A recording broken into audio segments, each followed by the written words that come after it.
Session is being recorded. Welcome to the Transforming Assessment webinar series, and this session is on implementing remotely invigilated online exams at scale. And we have Kylie Day and Jennifer Lawrence, both from University of New England. So, Hello. Hi, Kylie, would you like to start? Hello, how are you going? My name's Kylie Day, as you know. I have been managing the University of New England's online exam project. We started just over 2 years ago.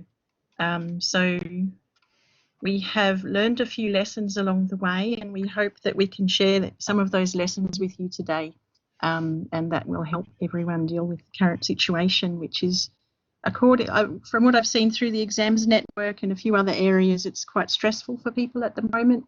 Lots of uncertainty about which way to go.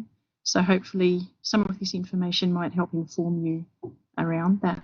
And my wonderful boss, Jen, who's been keeping me sane at the moment, will be helping me by emceeing the session, and she will be looking at the questions and coordinating that as well. I'll hand over to Jen. So as we go through, we've organised the session so that there are a couple of clear topics which we'll introduce in a moment, and at the end of each one of those subtopics, we'll open for some questions, and then beyond that, as we go through the questions, we'll get you to type them in the text chat, and I will voice those up to Kylie so she can keep her attention on providing us with excellent answers, because she's been really the brains behind all of this at UNE. And I'll help by summarising some of the question themes that come through in the text chat there. Matthew, I think you've got my practice set of slides lined up, not the latest ones. Oh dear, oh dear, oh dear. Okay. There's always going to be something, isn't there? Yeah, let's just see what's in there first, shall we? Hopefully. No, this is I can work with this if you want. Yeah. Okay. Sorry. Let's just go with this, can we? Okay. Yeah, we can do that. We can do that. All right. Sorry. So we'll get imaginative. All right. Now you've all seen my cool pictures. Damn it. Hang on, I might just open up. All right. So what are we going to do, Jen? How about I go through the slide? What we might do is we'll present this session based on the slides we have here to avoid a situation where we run late and we have to swap over and all that kind of thing. But we will make the broader set of slides available to you all after the session. And can we have we wrote a discussion agenda that went through a few topics. One was our current situation. The other one was on the home front, the unit and course side, the student side, curly problems and likely barriers, and change in the future. So we'll see if we can try and cover those topics in an ad hoc kind of way. The University of New England is an online university. So 3/4 or more, probably 85% of our students are online. They do everything online. They occasionally come on campus for an intensive school, but mostly we specialise in online teaching. But exams still look the same as they did 600 years ago in China. And apart from the ballpoint pen, the technology in the room hasn't really changed. And that doesn't really work for our average student. So that's her. Our average student is studying part-time. She is not a school leaver. She works, she has children, and she has community commitments, work commitments, family commitments. So we have to fit in with her. All right, winging it. So one of the most important things for from our perspective is the communication. And on this slide, you can see some screenshots of some of the things that we use. Up here is, I don't know if you can see my mouse or not, in the top left-hand corner. No, sorry, Kylie, we can't. Okay. Top left-hand corner is a little screenshot of a video that we use to communicate with students. At the start of the project, we had a lot of information to transmit to students or to communicate to students. And we found that we would send the text of this is this thing and this is how to do it, and these are the things you need to think about. And we would send that out, and straight away people would come back to us and say, well, what do I have to do? And if they had have read past the first paragraph, they would have known. But as we know, that's difficult en masse. So we put that into a video. I can see a mouse moving around. That's me. Yes, hello. So I can send that link to that video if you want to have a look at it. It's only a few minutes. That made a huge difference. Once we started referring people to that video, the message got through. Part of the message was that we don't allow breaks away from the webcam, which was one of the key things that we wanted to get through to people, is go and have a comfort stop before your exam. We felt people would really like to know that. Another thing that we have is in our LMS in Moodle, in the unit site is where we add an information tile with all of the information that a student would need to know. We include this video, we include specific information about their particular exam and the availability window. And we put it in the student's Moodle site, which is where they live. We've used the same picture across time and across space so that we trigger, people get to recognise what it is and what it means. You can see the little blue owl in the centre of the screen. That is our signal to people that we're talking about online exams. When they click on that, they get to an LTI, a learning technology interface. If they click on that, it takes them directly into the proctored system and takes a bit of their information to help them set up their profile. So we do a survey at the end of each exam session, and consistently we get the same results. 71% of students say that sitting their exams online had a positive impact on their exam performance, and not because they could cheat. That would be a cynical way of looking at it, and we're not suggesting that. It's because they can choose their preferred start time.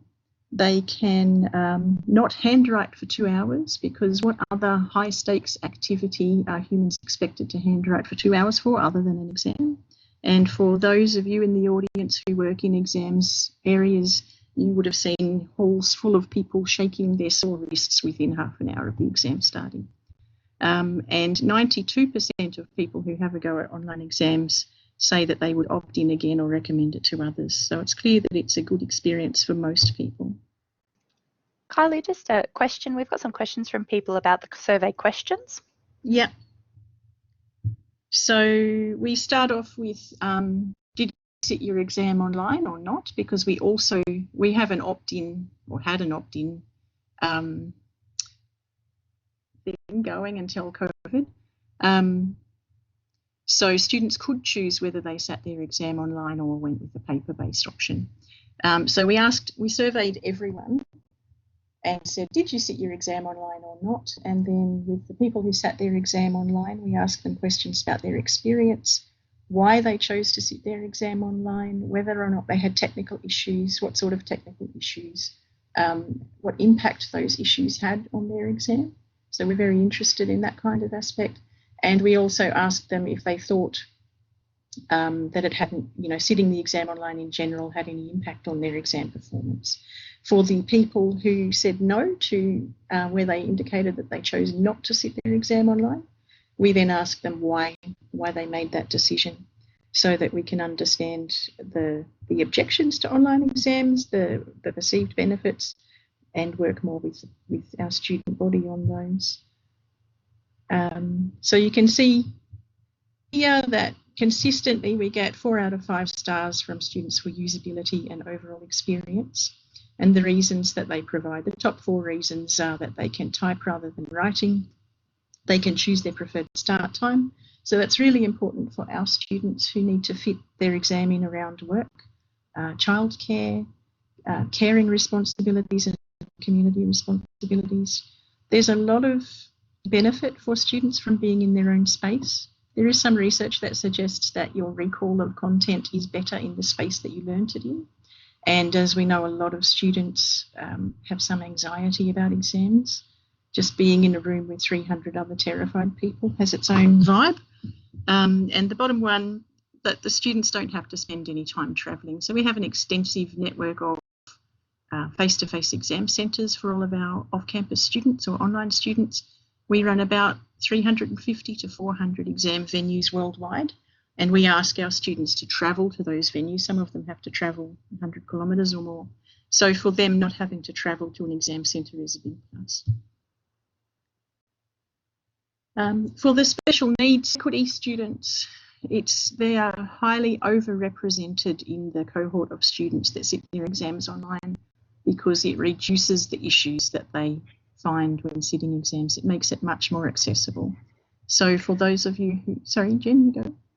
I was just going to say, Kylie, we're getting some questions about the numbers of students that we have currently at UNE sitting online exams and what the level of conversion was between paper-based exams and online exams. With the choice, so free choice, students can opt in to online exams. We were getting 25% on average across the whole institution. 54% of all of our exams were offered online. And for those who had the chance to do it online, 25% on average. In some units, we got probably higher than 65% in some big first-year psychology units where the exam is multiple choice and where the lecturer made a point of communicating their support around doing it online. So, Kylie, how many total exam sittings does UNE have per trimester? Just under 20,000 sittings per trimester for around about 10,000 students and around about 350 or 400 units that have exams. So for some of us who use units and courses and subjects interchangeably, that's about 350 subjects. Yeah, that's right. So not as big as some universities, but our challenge is that our students are not on campus. So we do have to find exam centres in Geelong and Abu Dhabi and Antarctica. Beautiful. I'll let you go on because I know some of the other questions are ones that we have coming up. Okay. So for special needs students, equity students, a lot of the work disappears and students find it much more accessible. And we know that when we make it accessible for students with disabilities, we make it more accessible for everyone. So the work that the exams team normally has to do around level access, venues close to home, ergonomic furniture, no fluorescent lighting, separate rooms, separate supervisor, use of a computer, seated close to toilets or having specialised equipment provided, that work disappears. And I estimate that the workload involved with the special needs would reduce by 80% at least when you've got your students sitting the exams online. What's next? The reasons why we do it. So the online exams project I mentioned is not new to UNE, and the decision had been made to have 80% of all exams offered online by the end of this year. That was a decision made before COVID happened. Now we're aiming to do 100% online by June. So it's been a bit fun. The reasons why are that it provides a lot of flexibility for students. We have measured retention impact.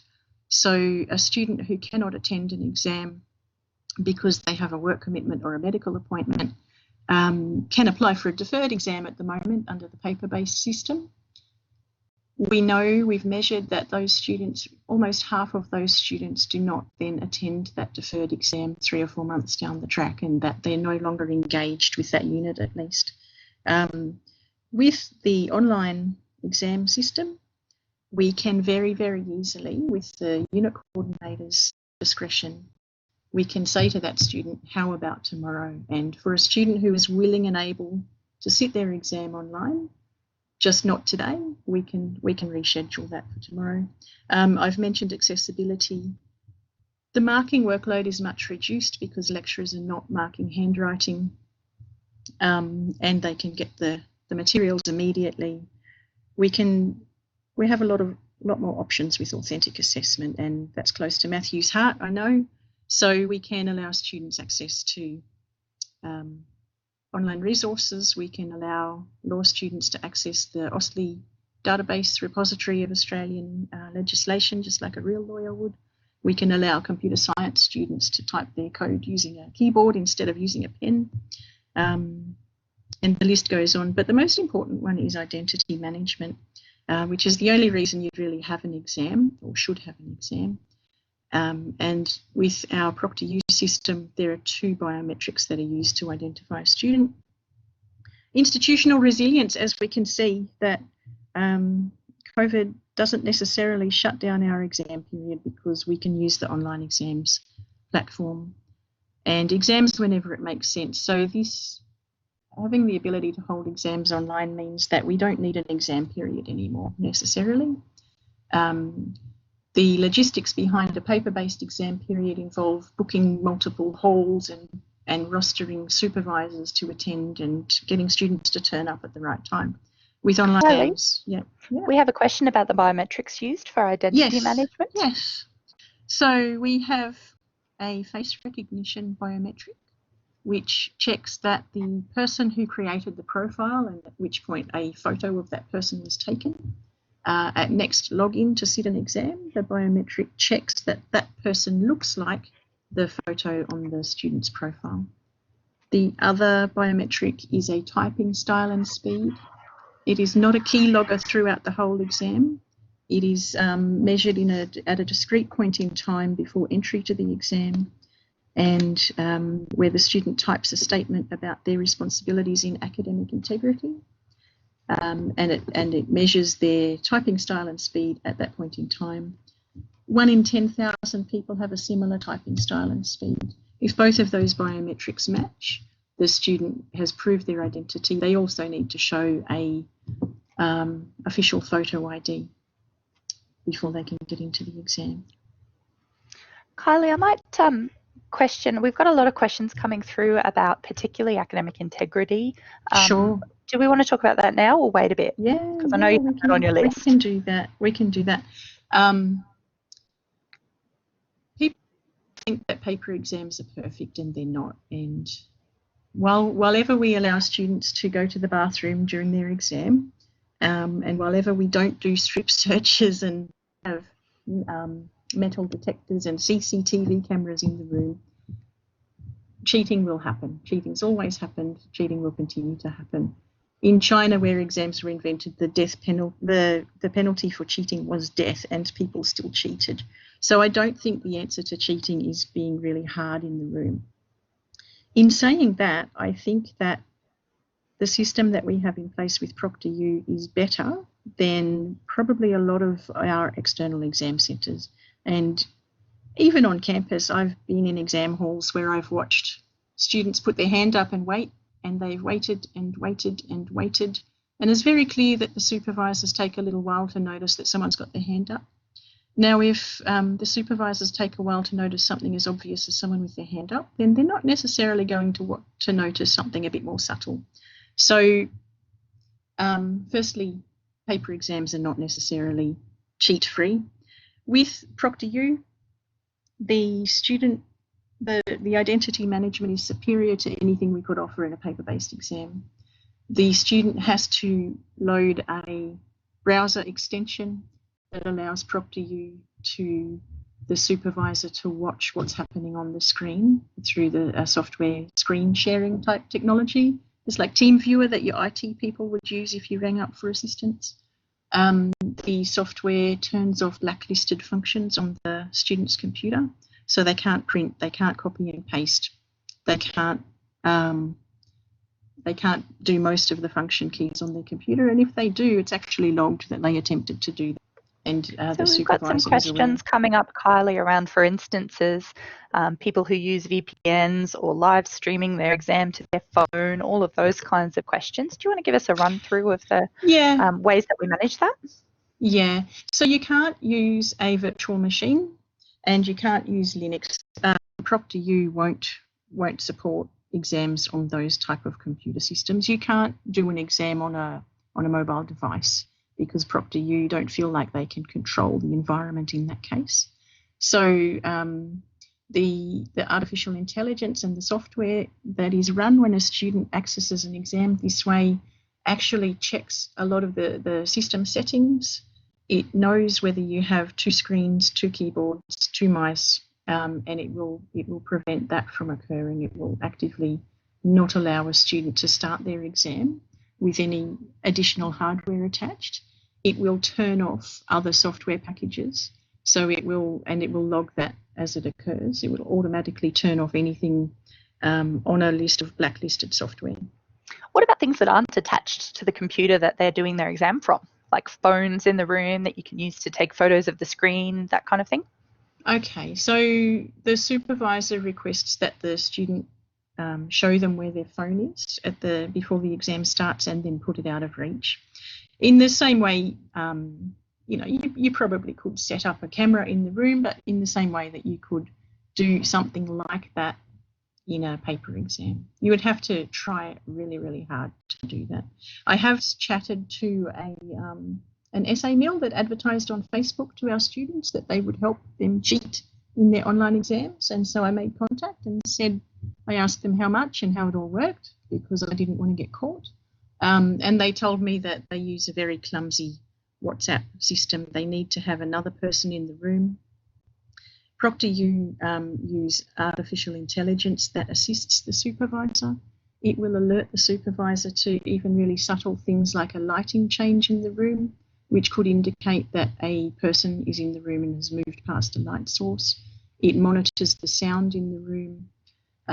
It monitors the student's face. So if the student's face is covered or moves out of view of the webcam, the supervisor would generally have between 1 and 8 students at any time, generally between 2 and 6. So they are not monitoring as many students as one of your exam supervisors would be monitoring in one of your exam halls. In our exam halls, they're looking after between 30 and 60 students per supervisor, and they also have to take students to the toilet and mark off attendance rolls.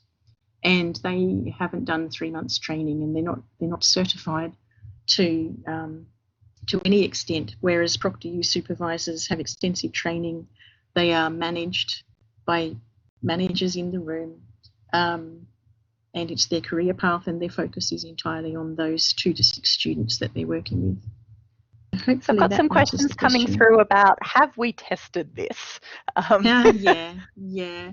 When we first started about 2.5 years ago, we had a working party that we set up. We were assessing a couple of different providers, and we set up practice exams in both systems, and we asked our working party to do those exams and to try their hardest to cheat, which they did an admirable job of. And ProctorU really shone through in catching cheating, reporting that to us, and the evidence that we got from that was superior to what we could get from an exam hall. So we have video of the student through the webcam as evidence. We have screen recordings of what occurred on their screen for the entire session. We have chat log, session log, we have Moodle log. We can do a minute-by-minute, blow-by-blow description of what has happened in the room, which is much better than the he said, she said, handwritten description that you might get from an exam centre a week after the event. A couple of questions we've got coming through are around what happens next if we have an issue around academic integrity, and how is it different to what we would do in a paper-based setting? It's actually very similar, but the supervisors with ProctorU are highly trained. So for our supervisors, and I think anyone in the exams network would agree, our supervisors are usually semi-retired folk. They work a few weeks every teaching period and then go away for a while. They might get a couple of hours briefing session and a manual, procedures manual. They're not necessarily equipped to notice cheating. I know that I used to hold up any cheating artifacts that we have. I used to go around and show people, and I was always amazed that people would say, I just couldn't imagine it. Now, if you can't imagine it, you won't see it happening in front of you. And then the other question is, are our paper-based exam supervisors, do they have the assertiveness to actually approach someone, deal with the cheating in real time, and capture the evidence that we need to do something about that? With ProctorU, the supervisors are trained. If they notice anything untoward, the proctor can with the click of a button, immediately escalate a session to an intervention specialist, who works one-on-one with that student, and they are trained in dealing with bolshy, aberrant behaviour, sneakiness and all of that.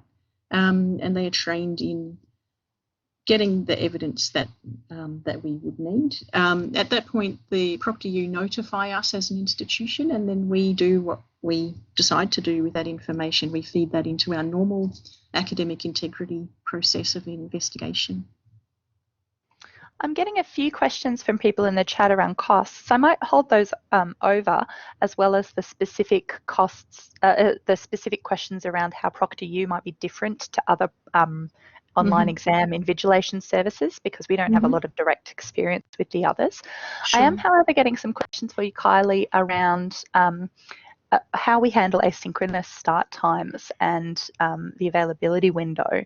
I know that was something that you'd planned to cover, and I'm taking you off your planned situation a little bit.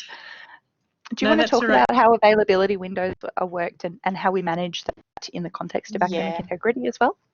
So what works for us, because our students are all over the world already in different time zones, and with our paper-based exams, our students are already sitting them asynchronously all over the world.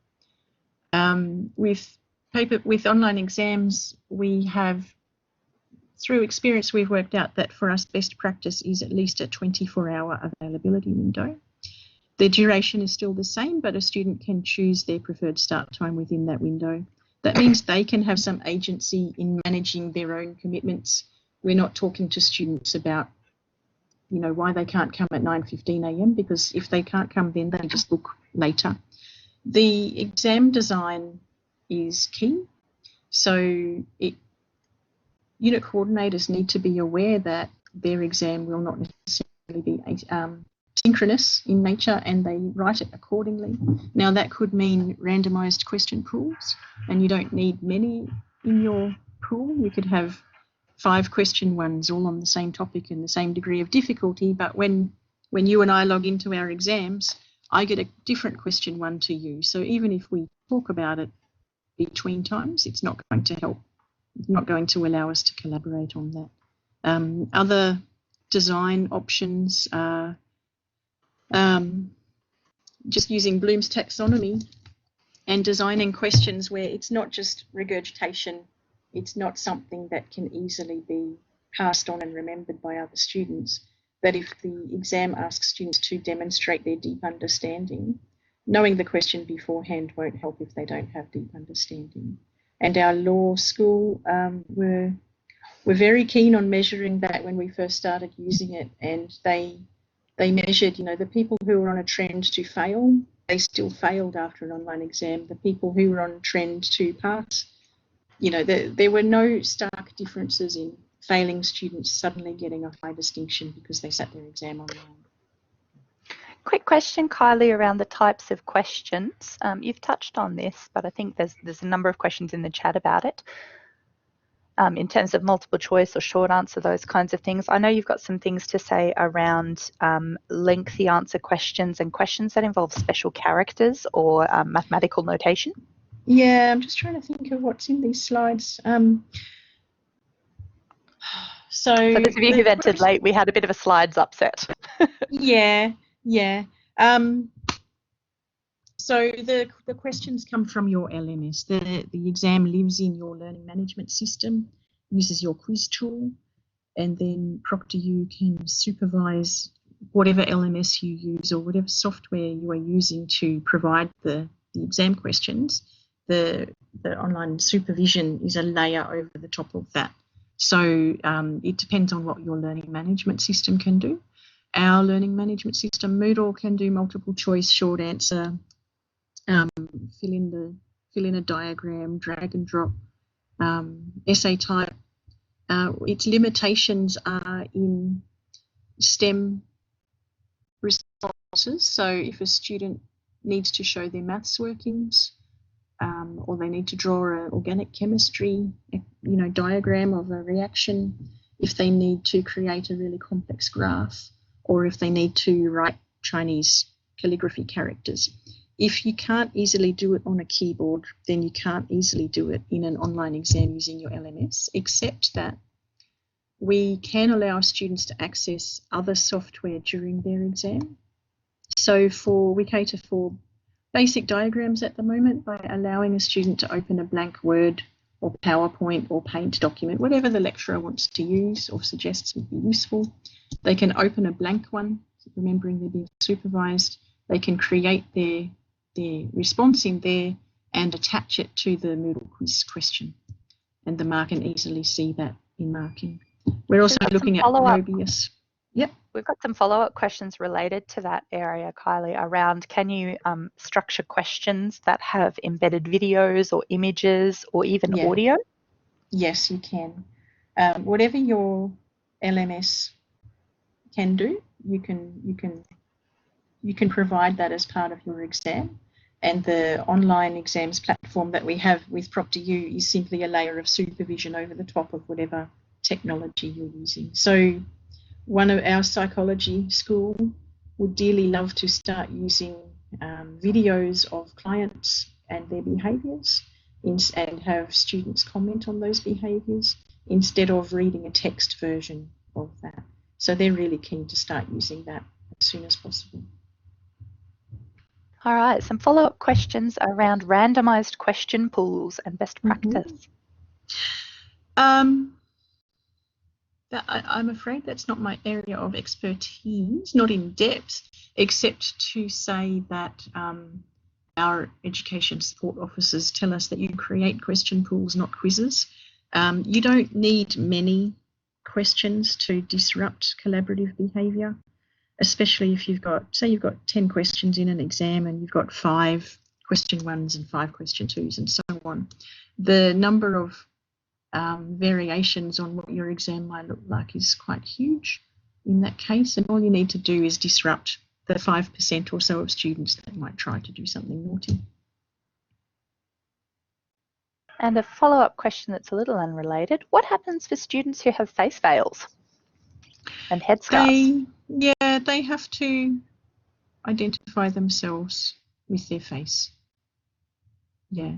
So with our paper exams, our students who wear face veils, we ask them to come to a separate room. We have a female supervisor, and we don't have a problem with ladies showing us their faces in that context. With online exams, the student is in a private room with the supervisor, and they can ask to be transferred to a female supervisor if that's their preference. And a related question, what happens if a student has a question about the exam questions during the exam?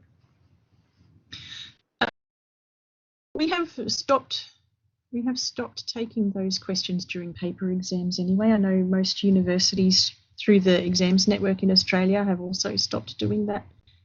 So they can ask afterwards, they can raise an issue afterwards. The good thing is that if a lecturer realises there's a mistake on their exam, even 5 minutes beforehand, they can actually fix it in the LMS. And we even had a case recently in January where during the online exam, people sitting the exam, it became clear that there was an issue with the exam and changes were made to questions during the exam. And we were able to find a way to handle that, work out who sat the exam with the problematic issue and who sat the exam after that issue had been solved.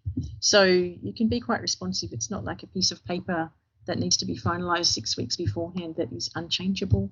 You can actually fix errors in a really agile way. I'm getting some questions, a lot of questions about bathroom breaks, and I think that for us that's often related to students who have special circumstances as well. Do you want to talk about that a little bit? Yeah, I'll just see if I have any slides in here with that. No, it's not going to be there.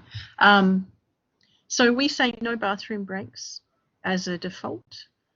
We advertise that. We have a video that we ask students to watch, and it has a little Lego man going to the outdoor dunny to do a wee before his exam. So we make it very explicit the supervisor reminds the student before they start that they can't have bathroom breaks and gives them an opportunity to go and have a bathroom break before they start their exam. If a student has continence issues and needs to have bathroom breaks, then they can have that. They can get that approved through our Access and Inclusion Office, and then that's permitted, just like in a paper exam. You just tell the supervisor what you want and they follow those instructions. If a student does take an unapproved bathroom break during the exam, it's actually quite obvious whether it's just they drank 2 litres of water during their exam and looked very uncomfortable and asked a few times and then ran away, and 47 seconds later they're back. We have the video, we have the Moodle log, we can see exactly what's occurred as if we were in the room, and we can make a judgment call on that.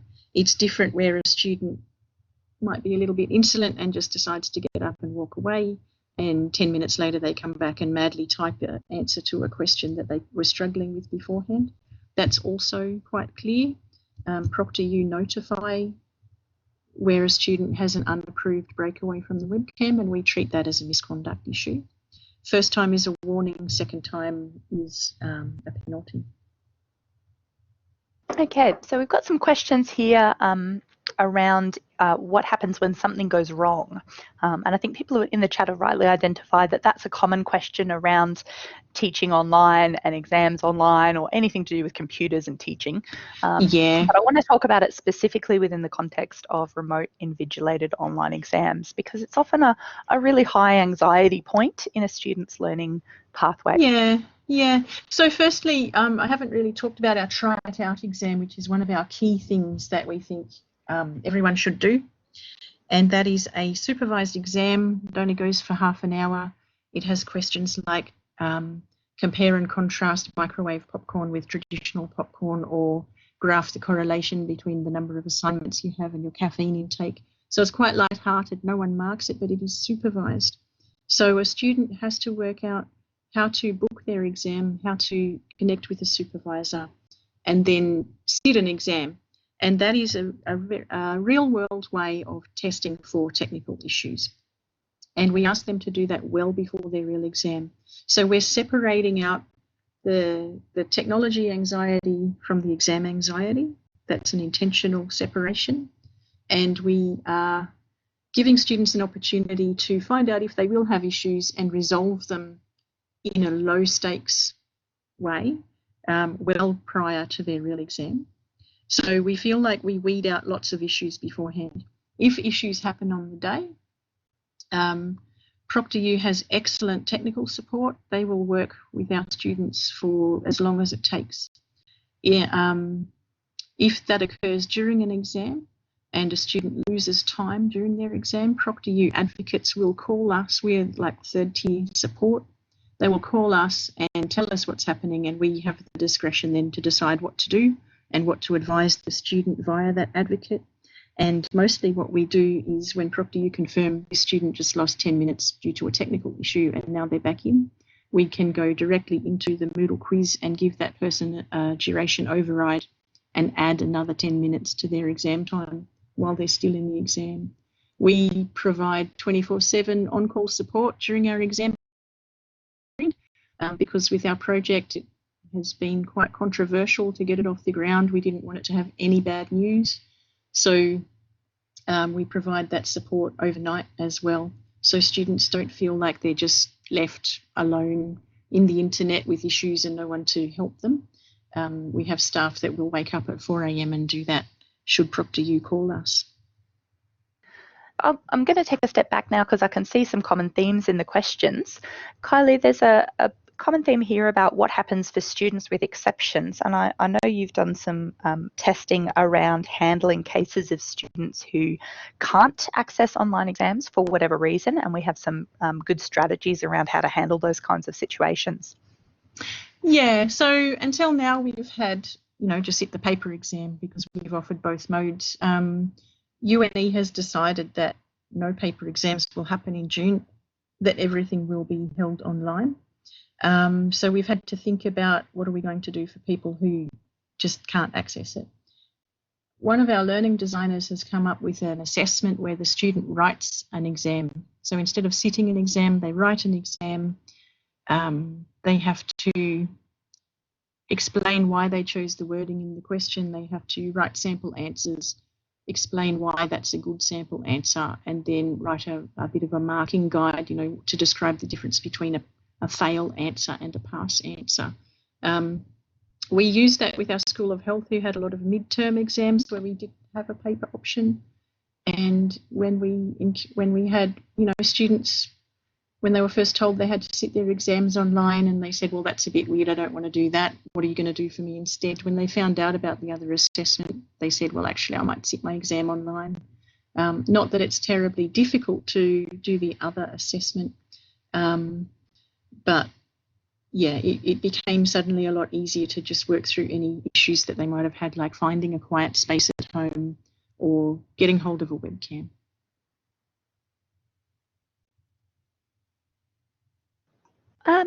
Kylie, just talking again about the try it out exam, do you want to talk a little bit about how part of the reason why we do that to start with is that we really treat the online exams, not so much as a technology implementation project, but as a communications exercise with our students? Yeah, so one of our key pieces of advice or our key learnings is that this is not an IT project. If you handle it that way, you will have missed the point. The technology works. It is software as a service. You don't need to host it on your servers. You don't need to do upgrades. It is as simple as and as intuitive as working out how to operate online banking or a self-serve checkout. The key to this project is communicating with people to lead them through the, you know, here's this new thing, what is it, and how can we help you work your way through learning it. That is the key piece of work.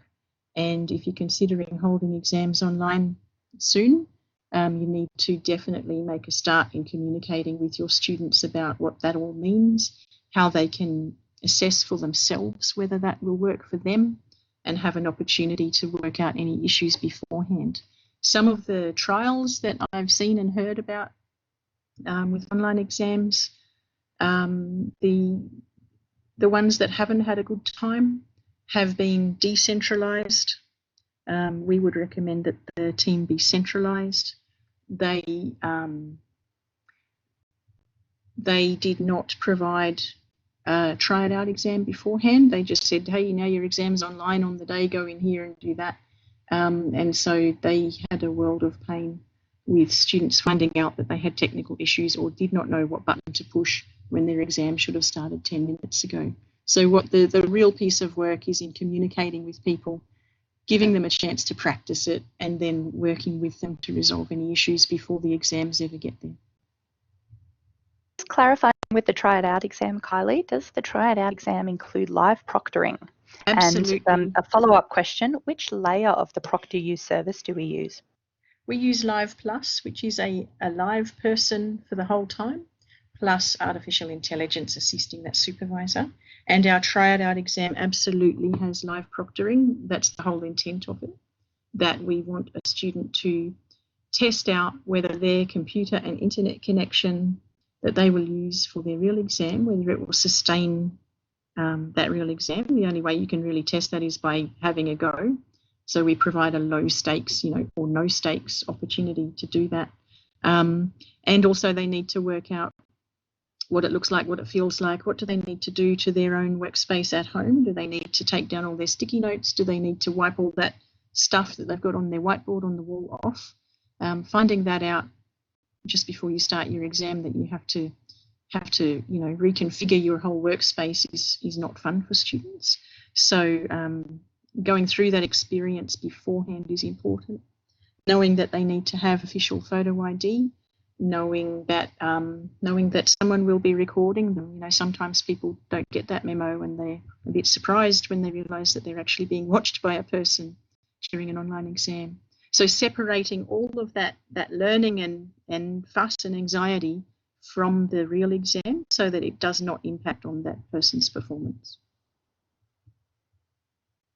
So I think we've had a couple of questions as we've gone through around ProctorU specifically, and I might clarify because I've been seeing the questions as they come through. We've been extremely impressed with ProctorU and our relationship with them. They don't pay us to say that at all. We don't take any kickbacks. We just have a really strong relationship with them.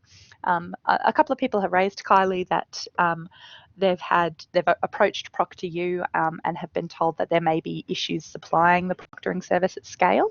Do you want to talk about that a little bit? Because I know we've had extensive conversations with them. Yeah, so we met with ProctorU not that long ago to talk about whether there were any capacity issues and what we could do to help. ProctorU said that their first priority was to cater to current clients. And that I did hear that new clients were being offered, you know, a sort of rationed access. But our understanding is that for us, it's all systems go. We've asked them to cater to about 15,000 exams in June over 2 weeks. They didn't bat an eyelid. They supervise about more than 1 million exams a year already before all of this. They also indicated that they have 14 proctoring centres in 6 countries, and that the technical side of that means that it was set up to be able to remain operational during hurricanes and tornadoes. And now it turns out it's incredibly useful technology to operate during COVID lockdowns. So they're quite confident they have the capacity to remain operational 24/7, 365 days a year. And we're satisfied that that's the case. They're increasing their staff by a factor of 12 at the moment. So 12 times the number of staff they used to have. Beautiful. We've got about 8 minutes to go, Kylie. I thought I might give you a chance to take a step back and just talk us through things that you think might be particularly relevant, or the kind of top tips for those of the people in the audience who are trying to do this quite quickly or under a lot of pressure from management at their university and their stakeholders to have an immediate or rapid answer to this challenge. What advice would you give them broadly? Choose your team well. And I'm very proud to say we have an excellent team, and I know some of them are listening now, so there you go. Choose your team extremely well. You need positive, brave, fearless people who are curious, that aren't afraid to learn, that aren't afraid to fail. So we explicitly talk out loud about, you know, failure is learning. Suck it and see.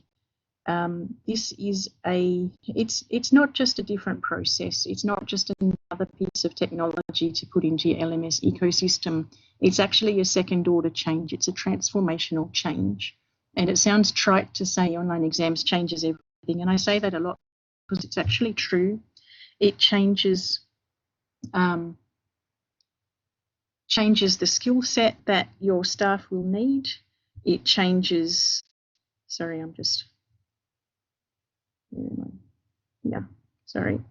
changes your staff skill set, changes possibly every process around how you might manage exams. It changes the concept of, there's a lot of control around paper-based exams, whereas with online exams it's more managed. I see it as a vending machine. That's our end goal, is to create an exams vending machine. Where students can access their exams on demand when they are ready.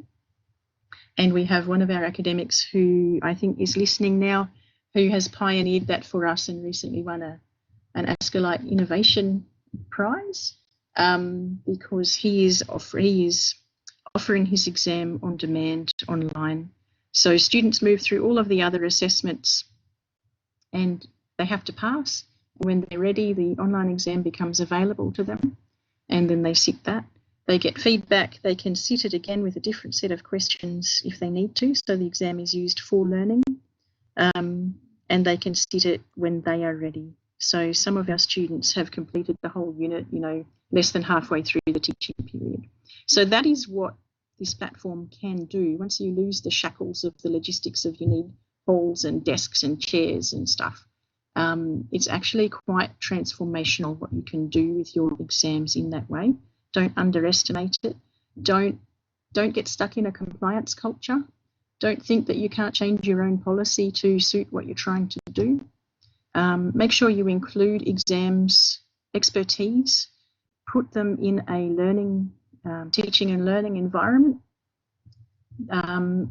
help them make friends with the LMS technicians, and have a really strong sponsor who can beat back the innovation serial killers that will come out of the woodwork, because it all looks very strange and we've never done that before.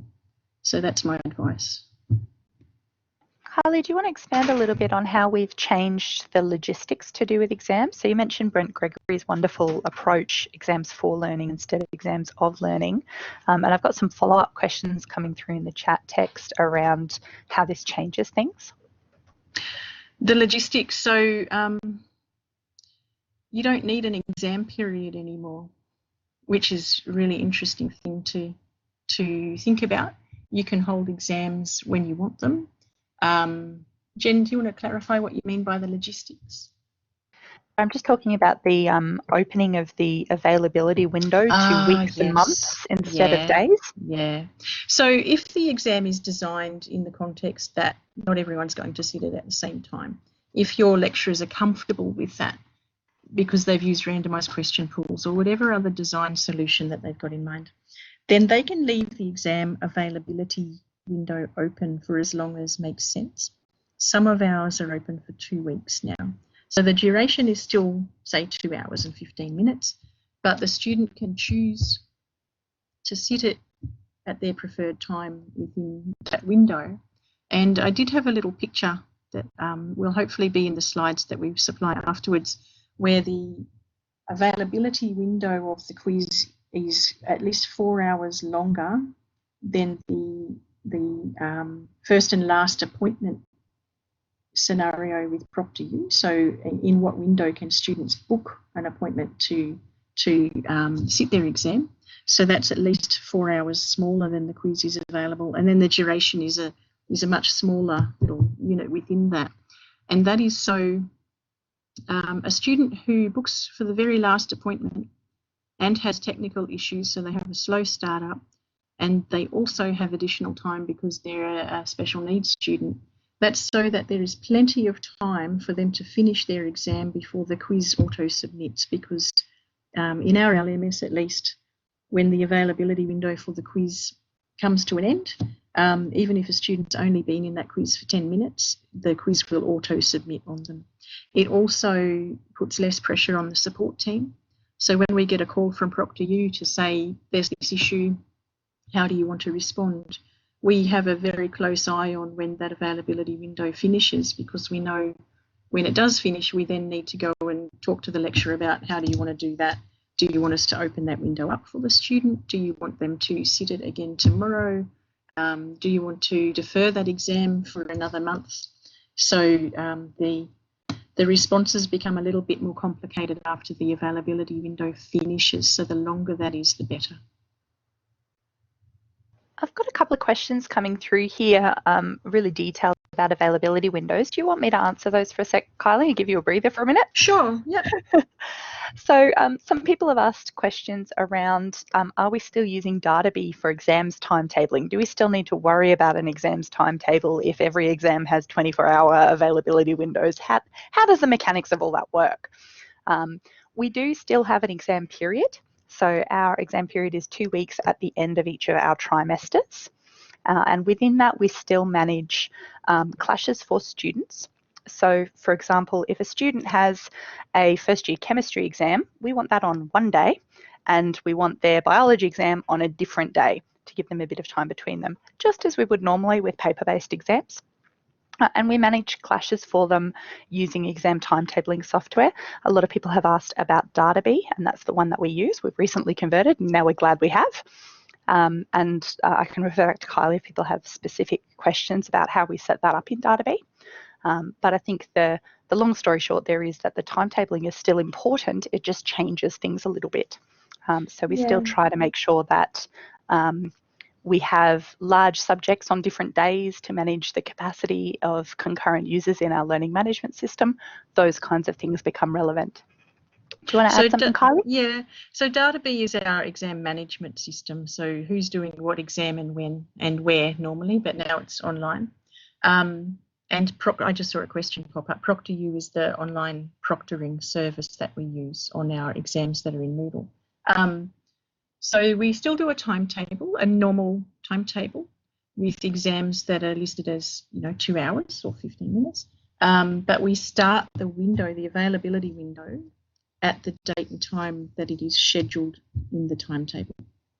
So that we use the timetable to set the pace, so we don't have exam overload, and we know that it is going to be clash-free, and that if we leave it to academics in schools to say, when do you want your windows to be, everyone will say on the first day. So there is still a place for an exam timetable in the world of online exams.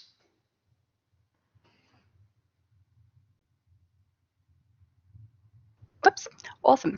A lot of people have asked about, do we have advice for unit coordinators or lecturers about how to set up their exams in terms of the pedagogical approach? And a couple of people have asked some specific questions about how we handle very particular student cases. I've linked this a couple of times, but I'm going to link it again in the chat just now. UNE's online exams website has very extensive information available for students, some for staff, some tips, our video that Kylie mentioned earlier. There's a lot of information available there. It is student facing, but it gives you a lot of insight into how we manage a lot of these cases. Feel free to go and have a look. It's publicly available to everyone. And I think that will give you guys a bit of a sense of how we manage this. We're now at 7 o'clock. My time, sorry, we're at 1 hour. So that's I guess the end of our planned time. I know Kylie and I are still available for a little while yet if people have further questions.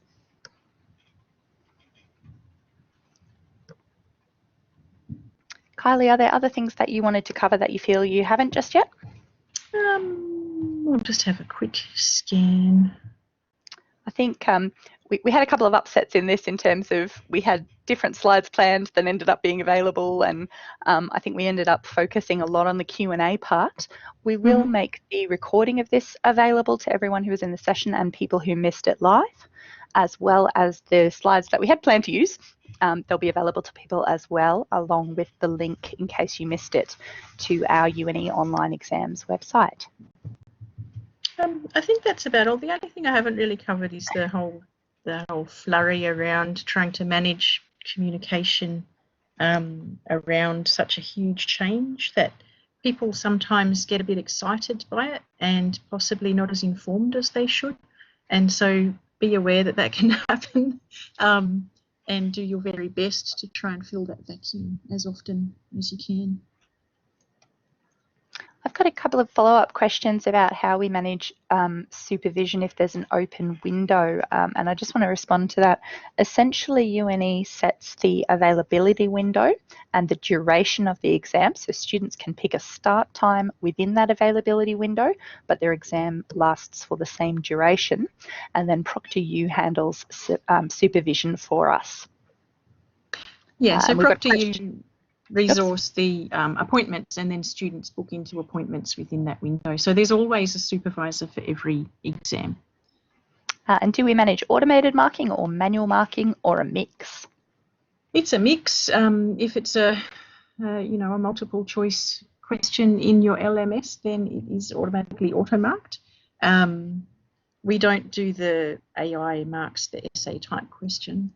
But we only use what is in the LMS at the moment with the auto marking that's available, where it's a known correct answer.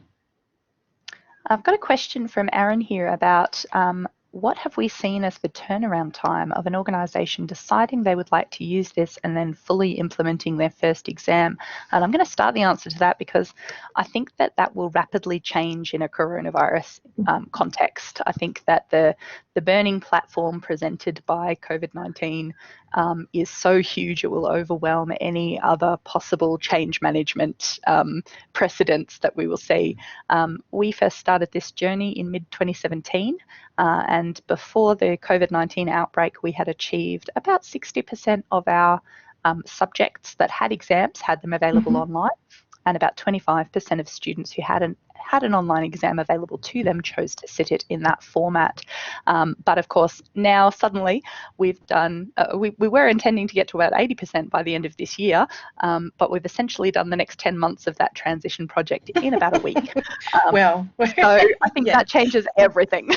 Yeah, I did talk to one university before, well, when the travel restrictions first kicked in, and we talked about sharing our ProctorU account only because they didn't think that their finance and procurement people would take less than about a year to move through whatever processes they needed to go through. To me, that's an example of, just avoid that compliance culture. If your processes and your policies do not meet the institution's needs, then the policies and the processes need to change. I'd agree with that, and I think that certainly the slowly approach that we've taken to online exams has given people a way of kind of getting used to it in their minds, but we're very aware that in this context currently many of you don't have that luxury. And my advice would be focus on the communications first and treat it as a technology project second. I think if you only take away one thing from this, that'd be my pick. Yeah, absolutely. From the discussions I've kind of been a bystander to with other universities talking about what they're doing, they're focusing on the technology. So they're focusing on buying the car, but they haven't worked out how to drive the car yet. I would suggest that people start thinking about how they're going to drive the technology and bring people on board in that technology before they think too much about that the technology is the be-all and end-all. Exactly. It's the classic teaching a monkey to recite Shakespeare on top of a podium. You don't build the podium first, you start teaching the monkey. It's that classic change management idea. Yeah. We've got a lot of jokes here about legal departments in universities. I'm not going to rag on the lawyers too much, sorry guys.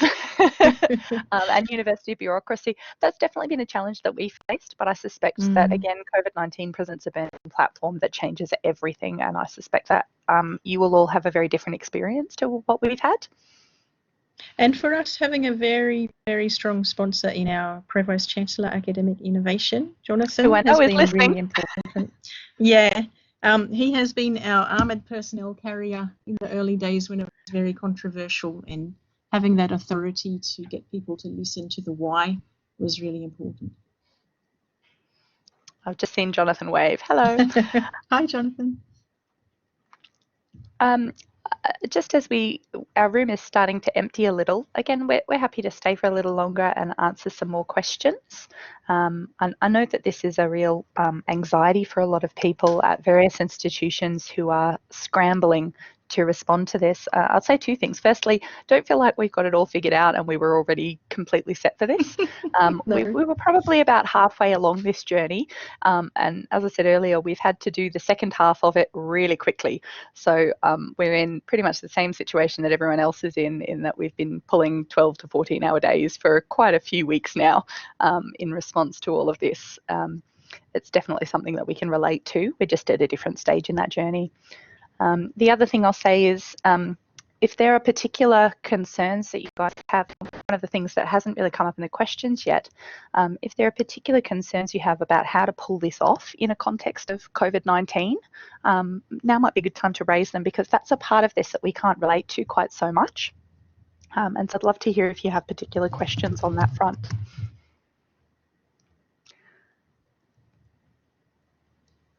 I'm seeing Matthew Hillier saying probably can't get it implemented this term, and I'd probably broadly agree with that. Kylie, we've had some conversations about this. Did you want to expand on that? Yeah, some universities, through the exams network in Australia, we've been sharing, to help each other out and feel like we're not alone in this, and try and find good, wise advice among the group.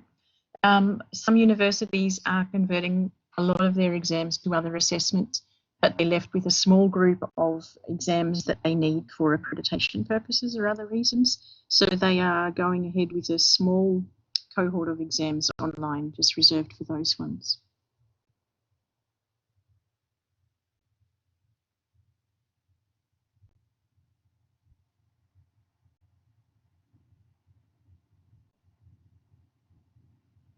We've got a question here about 3-hour exams. Yeah, you can have 3-hour exams. You can have half-an-hour exams. You can have exams of whatever duration you need. Maybe 5 or 6 hour long exams might be a stretch, but I'm sure ProctorU could handle that. They haven't said no to us yet.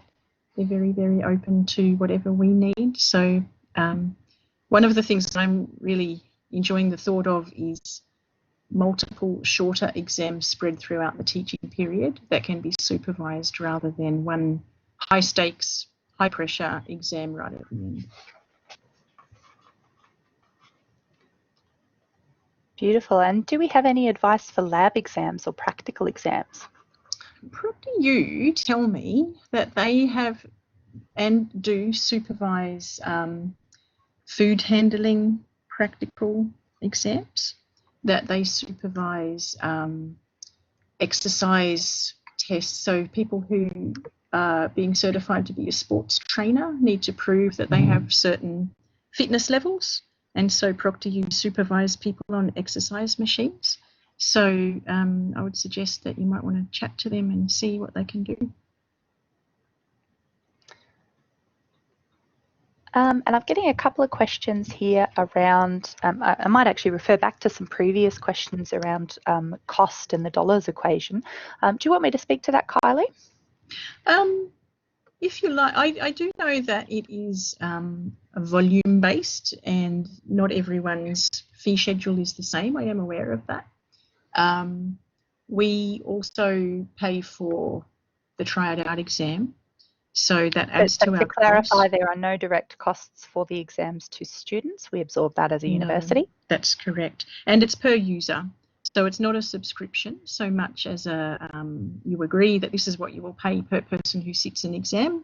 And then the people who turn up and sit exams, you get a bill for that. And it's comparable to the cost for off-campus exams. On-campus exams are very, very cheap because you're not paying venues, you're not paying huge amounts on postage and courier.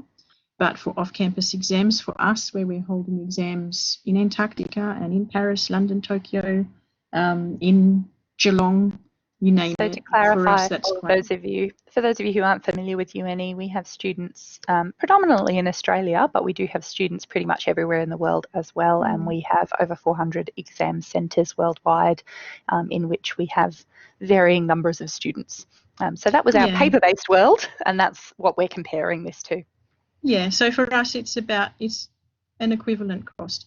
The exchange rate does make that a bit interesting at the moment, but otherwise it's an equivalent cost. And probably the other part of the cost equation that I'll talk briefly about is Kylie mentioned earlier or alluded earlier to the retention gains that we are seeing from online exams. And the reason for that is that in a regular kind of paper-based world, if a student gets sick or has a car accident or for some reason misses their exam time at 9 a.m. on Thursday, then our current process was that we give them a make-up exam in the following exam period, so after the next semester, so about 3.5 months later. And we were finding when we ran the maths that we were losing a lot of those students, that they simply weren't retained by the time their exam came round 3 months later. Whereas with the online supervised exams, we can say, is next week good? And as a result, we retain those students. And so that's part of the cost-benefit equation for us as well. We found that really, really helps our students. We've had very measurable impacts there. Yeah, absolutely. And because they're humans, one lady rang up and said, my kid's going in for surgery that day, whether it's on paper or online. I'm not cancelling the surgery, and there's no way I'll be able to focus on an exam. And we were able to say, well, how about the next day? And so she sat it. If we had have said, you need to make an application, wait 2 weeks, find out what we say, have we approved your application, and then you can sit it in 3 or 4 months' time, that doesn't meet her needs in that moment in time. And the other question I've got coming through is around, we've spoken about the availability windows. Do we have some subjects or some exams that are fixed in time? We have a few short windows. So we have some law exams that the window is only 6 hours. And that is probably the most fixed in time exam that we have. It's 6 hours so that we can cater to people in Australian time zones, where most of our students are, and so that we can cater to any people who have a late start because of technical issues on the day. But we have a small handful of units that have very tight availability windows. We also have some exams that have a 2-week-long availability window. I've got a couple of questions coming through around what has been the hardest subject to shift to an online proctored exam and why? And I guess the flip side of that is which one's easy? Yeah, you mean as in the content or the attitudes? No, the content. A little of column A, a little of column B. Yeah. It's just new. I think the original question was referring to the subject matter. Yeah, I think chemistry seems to be well and truly sure that it will be very tricky. We now have, as of today, we have a couple of learning designers working on design challenges for online exams.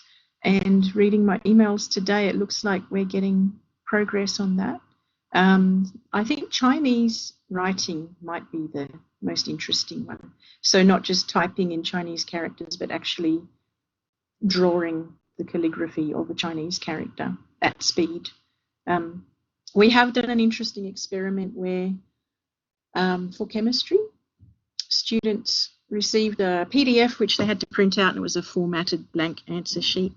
And on the day they accessed their questions via a proctored online exam. The questions were in Moodle, and they wrote their answers on the hard copy paper, remained under supervision when the quiz question duration closed, remained under supervision while they scanned or photographed their paper answers, emailed them to themselves, converted to PDF, and then attached to a second quiz. We're not advocating that that's a scalable thing that we can do at the moment, but we have been able to do that. And I've got some follow-up questions just coming through at the moment that were alluded to earlier on around what happens for students who refuse to do an online exam, who would like to have the face-to-face exam for the fairness. And we've had some pretty creative solutions to that. You talked a little bit earlier, Kylie, that really depend on giving students options, but also nudging them. Do you want to expand on that? Yeah, so we put a lot of effort into helping students work through those issues. So in that case, if we had a student saying that, we'd say, well, can we help you with the thing that upsets you, distresses you, is difficult for you? But you always have to provide an option for people who cannot do the exam online. At the same time, you don't want that to be the main assessment. You probably, if you're going to go with online exams, then you want that to be your main assessment and the alternate assessment to be for the exceptions. And the way that seems to have worked successfully for us recently was the alternate assessment that was offered was the student had to write their own exam. They had to write exam questions, and they had to explain why they framed the questions that way. They had to write sample answers and explain the difference between a pass answer and a fail answer. And that worked really well for our health exams, where students who were a bit anxious about sitting their exams online and asked for the alternative when they found out what that was, they found a way to sit their exams online after all. So that worked really well. Yeah, and I think it's really about that nudging. I don't know if anyone's read the book Nudge. I'm quite a fan of it. But the idea around behavioural economics, which is really making the choice that you want to be the default choice, the easiest one, and having equivalence with the alternatives, but really shaping students' perceptions and people's perceptions around which way they want to go. If they're just wavering because they're anxious, we really want them to sit their exam online. If they have a legitimate reason, we want to make sure that they have a reasonable alternative that is equivalent. Yeah.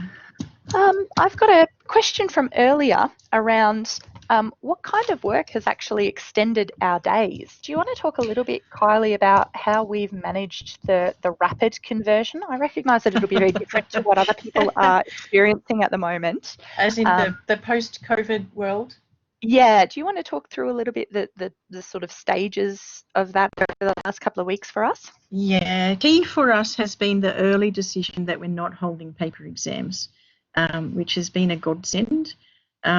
So that meant that we could pivot the 6 people who would normally work on that to now they have a bit of an opportunity to learn online exams before the storm hits us, and they will assist us. So we'll expand the workforce by 2 or 3 times. So we have more people to do the work. We have worked with our learning management people, technicians, to script a lot of the build in Moodle that we would normally do by hand. So that's working, and we have come up with a triage process for any design challenges with getting exams into a Moodle quiz easily that students can actually answer. So the chemistry and Chinese character kind of exams, we now have a few learning designers that we can triage those inquiries to, so that we can focus on operationalising all of this. And we are divvying up the work and sticking with our strengths, identifying who's good at what, and then they can be in charge of that chunk of work. We are getting our communications out of email inboxes at the moment as well, which is going to help us. All right, I'm finding that there aren't quite so many questions coming through at the moment. I will say, because Matthew will thank me for this, please, before you go, fill out our session feedback survey. We'd really appreciate that, and I'm sure Matthew would too. There's a link in the text chat if you'd like it. There is one last big question from Kim Watkins. I feel there's a big push to convert all exams to multiple choice, which can compromise learning outcomes. Do you want to discuss that, Kylie? We've alluded to it, but I think there's a particular question there. And she's particularly looking at pharmacy degrees. I know we had some developments in that space recently. Okay, we don't have a big push to convert to multiple choice. You can do plenty of other question types, unless you're after auto marking, if that's a labour saving thing. But you can certainly do the other question types, and probably more question types than you could ever do on paper anyway. I learned early on that when I say Moodle quiz, people assumed that I meant Kylie's telling us all our exams have to be multiple choice now. The tool is called a quiz, but it doesn't mean it's multiple choice. It can do a lot more than multiple choice. So I'm not sure what the push is at your institution to move to more multiple choice. It might be more of a labour saving thing.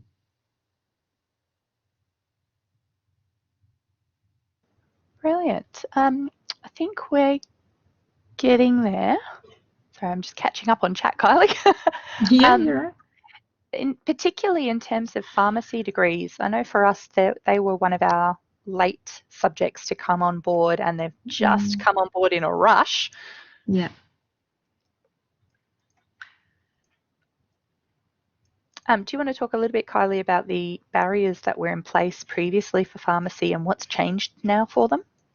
I think there's this idea that if something's an accredited unit, that means you can't change it easily.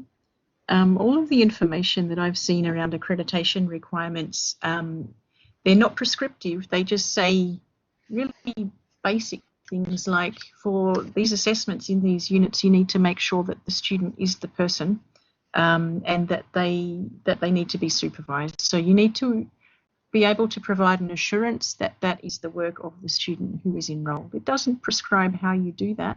So with online exams, the assumption was that we can't do that because our unit is accredited, and it turns out that that's not the barrier people thought it was. And I think Kim's just clarified the situation is that they've got short time frames, and so there's a pressure to use multiple choice questions which don't require quite so much design and deep thinking. What's your advice there on how to deal with that? It might be a little bit more of an ed design question. Yeah, it could be. I just I sort of don't understand why there would be that pressure. You could use the questions that you were going to use anyway for your paper exam. You can create randomised question pools. We had our university teaching and learning committee agree a while ago that if people wanted to use their past papers to create their question pools, that was a really easy way to get started, because there would also be the marking guides, which is another big chunk of work. So you could still create some randomised questions if that's what the aim of that move to multiple choice is all about, and have them online, because you would have already, if you're having exams written on paper, you've already got questions and probably quite a stock of questions that you could use. Awesome. And I think in terms of a general educational design approach to assessment of any form, but also particularly exams, my experience has been that the more time you spend in the design phase, you save that later on. And I recognise that some of you may be in a situation where your exam period, as intended, may come up very, very quickly. We have the luxury in that ours is still 2.5 months away. But particularly when you're trying to work out more complex questions, spending more time thinking that through and really taking a design approach to that will pay off in the long run, is my advice. Kim's followed up with some particular questions around clinical situations where there may be more than one solution. I think that level of detail really depends on the capabilities of your learning management system that you're using to set up the questions and the answer structures. Yeah, one of the design conversations we've been having is where a student needs to create a complex graph, and that might be tricky via a keyboard in an online exam situation. One of the suggestions we've had put forward is, why don't we present 4 or 5 graphs in a multiple choice question and have the student choose the right one and then talk about why that's the right one. So I wonder, Kim, if that's what you're getting at, if that's... Yeah, I think that's what you're getting at, is that's the kind of design solution that you're trying to fit your exam into. We've definitely had some that have been with we had these questions.